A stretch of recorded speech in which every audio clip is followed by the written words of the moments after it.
ఒక ధనవంతుడు భూమి మీద బ్రతుకుతున్న కాలమంతా సుఖాన్ని అనుభవించిండు. కానీ లాజరు గారు ఏమనిపించారు తెలుసండి? కష్టకాలంలో తనకున్న శరీరంలో ఉన్న సమయాన్ని వ్యక్తపరచకుండా ఒక ధనవంతుడికి సువార్త చెప్పిండు. సువార్త చెప్పలేదా ధనవంతుడికి? నీ పాపాల వలన ఆయుసు తగ్గింది, మనిషి చేసిన పాపాల వలన ఆయుసు తగ్గింది. మనిషి పాపం చేయకుంటే నీ ఆయుసు చక్కగా దేవుడు 10 సంవత్సరాలు ఇచ్చేవాడు. కానీ నువ్వేం చేస్తున్నావు తెలుసా? పోరాటం ఎవరితో?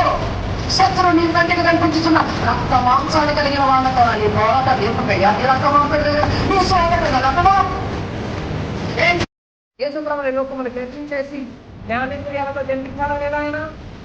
ధర్మేంద్రియాలతో జన్మించాడా ఆయన? నీలాగనే శోధింపబడ్డాడా లేదా?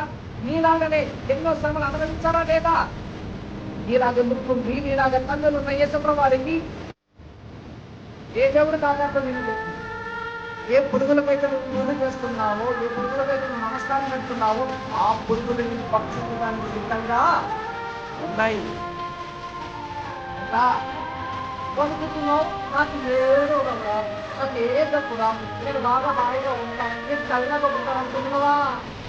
మనుషుల తాన తీయడానికి మనిషిని అవయవాల్లో తీవ్రంగా ఉన్నవారే పేరుకు క్రైస్తవులు, లోపలేమో క్రూరత్వం,